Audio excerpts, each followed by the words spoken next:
How you doing, YouTube? Matt Massa Beer Reviews back with new brewery time in the form of Tox Brewing. Never heard of these guys before. It's their Fugu. Yeah, this is India Pale Ale coming at 6.5% alcohol by volume. These guys are out of, they're a 12% beer project company. Okay, fair enough. Stroll cold, drink fresh. This beer be 5 weeks old. Ooh, burps. And it comes courtesy of my boy, Stefan. Dropped bombs on all the beer tubers at Beer Tubapalooza. I have like 3 or 4 of these GMs. Not this particular beer, but from this brewery. And I'm curious, for him to toss that much of one brewery at me has me thinking that it might be all right. I'm not going to lie to you. Right now, I'm impressed because it's hazy, but also there's a bunch of like chunks and particulate floating around in it. That kind of makes me happy. I'm not joking. And it's got an MF and puffer fish on it. I love puffer fishes. Look at that thing. So, actually, the whole label, like if you take the I keep saying pupper. I don't know why. Puffer fish. It's actually not that great of a label. It reminds me of like kind of like cheesy labeling, but you put a puffer fish on it. So, I like it. Beer wise. Yeah, it's got a haze to it, but there's like yeast, funky particulate floating around there. I'm not gonna lie to you. Some people look at chunks and they go, "Oh my god, that's horrible." It kind of gets me hot and bothered. Oh man. So, pinky finger, pretty much as weight could be had. Rich haze to it, little funk floating around in there. We're off to a great start. It's good nose.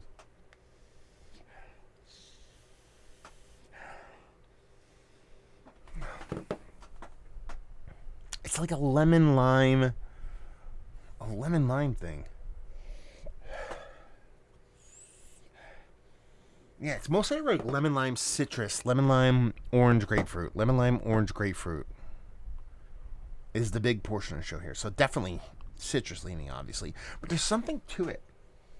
There's like I want to say like a paperiness, but it's not oxidation. It's almost like maybe it's a version of hop, like a little bit of like a earthy hoppiness to it. Headbutt my microphone for you guys. Yeah. Interesting. Let's just dive in. Cheers.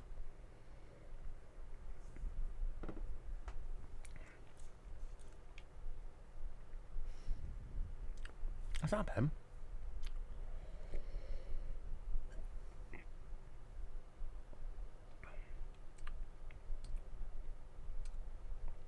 Yeah. I like that. It's cool because it has this kind of like almost like not super. It has this like thinness to it, but it's also kind of soft. Its drinkability is easy. That's that thinness. But then it has this kind of satiny kind of creaminess to it. Not fluffiness, not water nerdiness. So it's giving you like a little bit of both ends of the spectrum. I like that. Definitely all parts of that citrus leaning. That lemon, lime, grapefruit, orange thing definitely is where it hangs its hat. There's not much as far as hop bittering or green. There's a soft little... I went like herbal, I believe I said in nose. It's more of like a unkept long kind of greeniness, but not that aggressive. It's one of the true New England kind of beers that they try to drop out all bitterness, but they didn't get they didn't actually drop it all out kind of thing.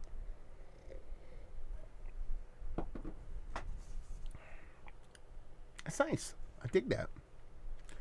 Drinks all the part of 6.5%, if not bigger. It's got a puffer fish on it. Not a pupper fish, a puffer fish. I like this. It could be a little bit colder. Maybe see, I had a little cold bag here. It was sitting in there, so I thought it'd be alright, but it tastes like it could be drank a little bit colder.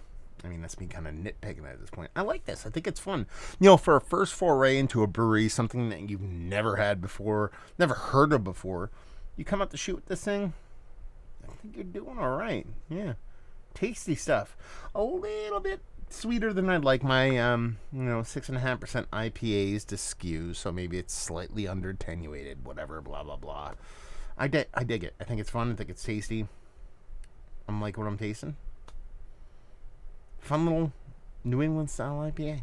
Even though it's probably one of the clearer ones I've had.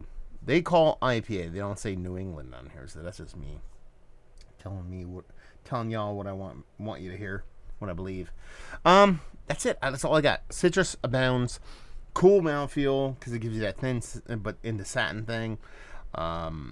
Little skosh, maybe sweeter than I'd like the beer to be. Done and done. Is this one of the better IPAs I've had as of late? Yes, it is.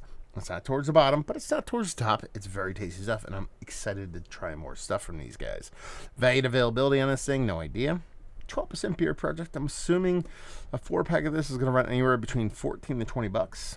You'd probably be able to find it relatively widespread.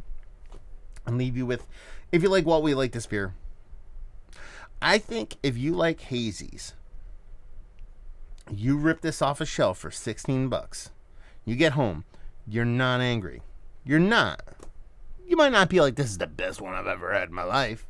But you're not like, screw this beer. I hate it. Why'd I buy it? That's not happening. You know what I mean? So it's one of those really just tasty jams that is, I'm assuming, is readily available on the shelf.